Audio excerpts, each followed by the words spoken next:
When I was asked to be one of the speakers for this series, I read through Open Wide Our Hearts, including the pages that are associated with the July 7th conversation. And this passage stuck out for me and is a good place for me to ground my own experiences as an African American woman in the United States. With the positive changes that arose from the civil rights movement and related civil rights legislation, some may believe that racism is no longer a major affliction of our society, that it is only found in the hearts of individuals who can be dismissed as ignorant or unenlightened. But racism still profoundly affects our culture, and it has no place in the Christian heart. People are still being harmed, so action is still needed. My name is Tracy Garrison Feinberg. I am a 7th generation descendant of enslaved Africans who were born in the Carolinas. Ancestry DNA tells me that at least some of those ancestors originally came from what are now the nations of Cameroon and Congo.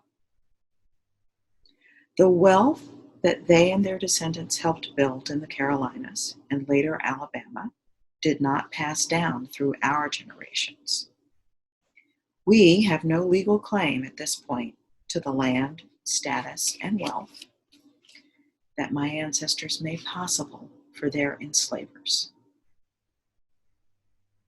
As I was preparing for this conversation, I read Caroline Randall Williams's opinion piece, "My Body is a Confederate Monument," and it hit me like a gut punch. She describes her skin as rape-colored, and that was hard to read and relate to, because this is my skin and I love it, and it is part of who I am and my identity. But reading those words made me realize that I also, like many descendants of enslaved Africans, have rape-colored skin. I have no white ancestors in living memory. The one that I know of is my great-grandfather's grandfather.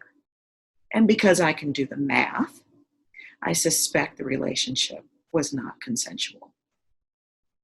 Ancestry DNA also tells me that I'm about 23% British and Scottish. So this skin that I love comes from more than that one white ancestor that I know of.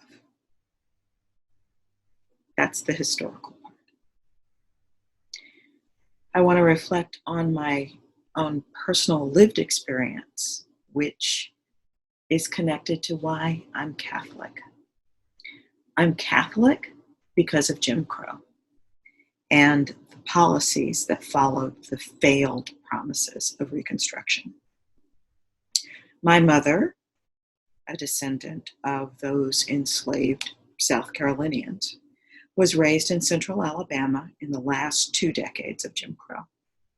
My World War II veteran, college-educated grandfather and my college-educated teacher grandmother had a choice about how to educate their first 3 children during this time. They could send them to Lewis Adams Elementary School, which was the segregated public school that they could see from their backyard. Or they could send them to St. Joseph's Catholic School, which was next door to Lewis Adams. Or they could send them to the Episcopal private school that was further in town. My grandmother told me years ago that the Catholic school won because it offered the better education than the segregated public school, and it was still close enough for my mother and her brothers to come home during lunch.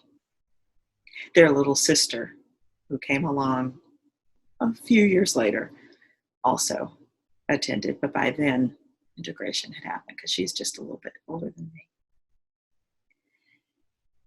In 8th grade, my mother was a confirmed Catholic, and it stuck. She's a Catholic to this day. And she even convinced my father some years ago. Well, I think he convinced himself. But my father also converted to Catholicism. So we were raised Catholic. I didn't have a choice. I'm not a Baptist, like the way my father was raised, or United Methodist, like my mother's parents remained the rest of their lives, or a member of any AME church, like many, many of my relatives are. I'm Catholic because my mother stayed a Catholic, and she wanted her children to be raised Catholic as well. I've remained a Catholic because of my own choice, even at the times that it has not been easy. I'm the first generation of children who grew up in an integrated United States. My struggles were not the ones my parents faced in Jim Crow, Alabama, and Jim Crow Light, Brooklyn. My experience was that of the only in many, many situations. First as a student, and later as a teacher. Much of my childhood was spent representing my race or educating my non-Black friends and later students and colleagues on what it meant to be a Black person in America. There were mild indignities, but the ones that stick with you. You're so well-spoken. You're so eloquent, so articulate. Wow, your grades are really good. I'm surprised that you're doing so well in this class.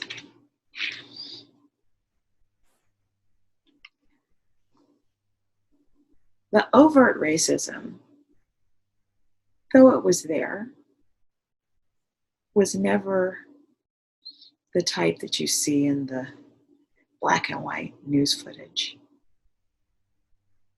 It didn't mean that it didn't sting still. And as a young person, especially growing up in the 70s and the 80s, that first generation of young Black kids who were trying to make their way in an integrated America, we went along. We tried not to make waves. At least that was the way that I experienced it. Didn't want to stand out too much. I'm representing. Because for many of my classmates, and later many of my students, I was the first Black person that they'd ever really gotten to know. And it was important that we make good impressions and not mess it up for others. So there were things that I swallowed, things that I pushed down. And I've been realizing this since Memorial Day, as we watched a man being murdered on television, that the pushing down and the getting along had to stop. My school made t-shirts for Black History Month this past February that said Black Lives Matter. And I debated over wearing it other than in school, and worried about it because of that little girl who didn't want to make waves. She still is a voice in my head a lot of times, but I have learned over the years to talk back to her and tell her it's going to be okay. One of the things that has really been the eye-opener for me and has allowed me to be a bigger participant in conversations like this one, was being able to say unequivocally and without apology that Black lives matter, because they haven't. And that it's up to all of us right now to continue to say it so that it'll be true. And that when it's true, then truly all lives will matter. I'm so grateful to the Oratory Church and the parishes at Assumption and St. Boniface for allowing this conversation, as uncomfortable, as difficult as it has been and can be and will be, to happen.